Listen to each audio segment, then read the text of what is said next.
Hello, आपका स्वागत है क्रिप्टो करेंसी के इस क्विक ट्यूटोरियल में, जहां मैं आपके सामने पेश करती हूं क्रिप्टो करेंसी से जुड़ी दुनिया भर की रोचक खबरें। यूक्रेन दुनिया का 5वां देश बन गया है जिसने बिटकॉइन को लीगलाइज किया है।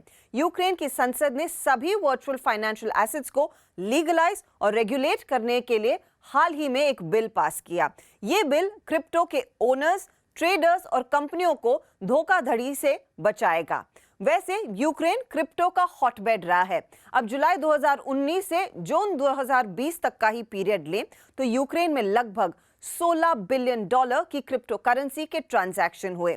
यूक्रेन से पहले एल साल्वाडोर ने क्रिप्टो को लीगल टेंडर करार दिया और अब कुछ रिपोर्ट्स ये कहती हैं कि पैराग्वे और पनामा जैसे देश भी क्रिप्टो करेंसी जल्द अपनाने वाले हैं। एथेरियम, कार्डानो, सोलाना की स्काई हाई प्राइसेस से जेपी मॉर्गन चिंतित है। अपने ग्राहकों को लिखे एक नोट में जेपी मॉर्गन का कहना है कि क्रिप्टो करेंसी मार्केट फिर से फ्रॉथी दिख रहा है। जेपी मॉर्गन कहता है कि हिस्टोरिकल स्टैंडर्ड से ऑल्ट कॉइन का शेयर काफी ऊंचा दिख रहा है और उनकी राय में ये एक स्ट्रक्चरल अपट्रेंड के बजाय फ्रॉथ और रिटेल इन्वेस्टर मेनिया का रिफ्लेक्शन है।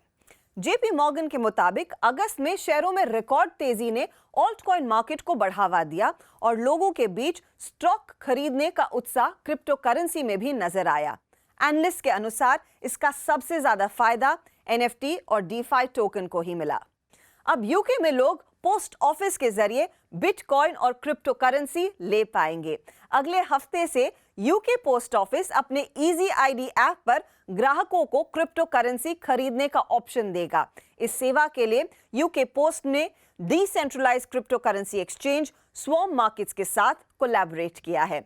वैसे अब तक इजी आईडी ऐप का इस्तेमाल पोस्ट ऑफिस के ग्राहकों को ऑनलाइन सर्विस एक्सेस करने, उनकी एज और आइडेंटिटी को सेफली ऑथेंटिकेट करने में ही यूज होता है। दुनिया में बदलती टेक्नोलॉजी के साथ चलने के लिए मास्टरकार्ड फ्यूचर टेक्नोलॉजी में निवेश कर रहा है। कंपनी ने घोषणा की है कि वो एक ब्लॉकचेन एनालिटिक्स स्टार्टअप सिफर ट्रेस का अधिग्रहण करेगी। सिफर ट्रेस अवैध क्रिप्टो करेंसी ट्रांजैक्शंस को रोकने के लिए सॉल्यूशंस प्रोवाइड करती है। जाहिर है दुनिया में क्रिप्टो का चलन बढ़ रहा है। Microsoft, Whole Foods, Home Depot जैसी कई कॉर्पोरेशंस क्रिप्टो करेंसी को बतौर पेमेंट एक्सेप्ट कर रही हैं, तो मास्टरकार्ड जैसा पेमेंट जायंट पीछे क्यों रहे?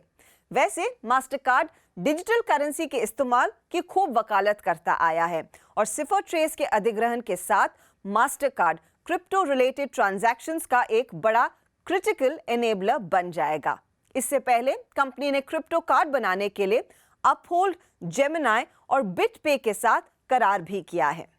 तो ये था क्रिप्टो की दुनिया का अपडेट। अब मेरे साथ जुड़ रहे हैं डीसीबी बैंक के हेड डिजिटल इनोवेशन प्रसन्ना लोहार। हाय प्रसन्ना, दुनिया भर में न्यू क्रिप्टो ट्रेडिंग कम्युनिटी में तेजी से बढ़त देखने को मिली है, इसके बारे में आप क्या कहेंगे? हाँ, दुनिया भर में क्रिप्टो ट्रेडिंग काफ़ी बढ़ रहा है। छोटे-छोटे कंट्रीज़ जैसे इस्टोनिया, माल्टा, यहाँ पे क्रिप्टो के लिए काफ़ी लीगल लॉज़ और रेगुलेशंस है और रेगुलेशन भी उसको सपोर्ट करता है। एक छोटी कंट्री है एल सल्वाडोर, वहाँ तो लोकल प्रेसिडेंट ने बोला है कि $35 का बिटकॉइन सारे सिटीजन्स को दिया जाएगा। सो काफ़ी कंट्रीज़ में क्रिप्टो का एडॉप्शन हुआ है, बट इंडिया लाइक कंट्री में अभी तक इतना डिटेल में नहीं हुआ है बिकॉज़ हमारा रेगुलेशन उसको सपोर्ट नहीं करता है। अभी दूसरा एंगल देखा जाएगा क्रिप्टो का। क्रिप्टो इज़ मेकिंग न्यूज़, मतलब क्रिप्टो की काफ़ी चर्चा हो रही है, बट वो चर्चा नॉर्मल सिटीजन्स में, जो सामान्य नागरिक है, जो छोटे-छोटे व्यापारी है, जिसका किसी का छोटा दुकान है, सब्जी का दुकान है या फिर कोई मोची का दुकान चला रहा है, उन लोगों में नहीं हो रहा है ना? सो कहने का तात्पर्य ये है कि एक तरफ से क्रिप्टो का चर्चा बहुत हो रहा है सोशल मीडिया में और मीडिया में, बट हमें उन लोगों को क्वेश्चन पूछना चाहिए जहाँ पे इसका यूटिलाइजेशन हो। वो एंगल देखा जाए तो क्रिप्टो का इतना चर्चा नहीं हो रहा है। थैंक्स प्रसन्ना। इस हफ्ते के लिए इसी के साथ इतना ही। अगले हफ्ते क्रिप्टो से जुड़ी कुछ और खबरें मैं ही आपके लिए लेकर आऊंगी। Bye bye, take care.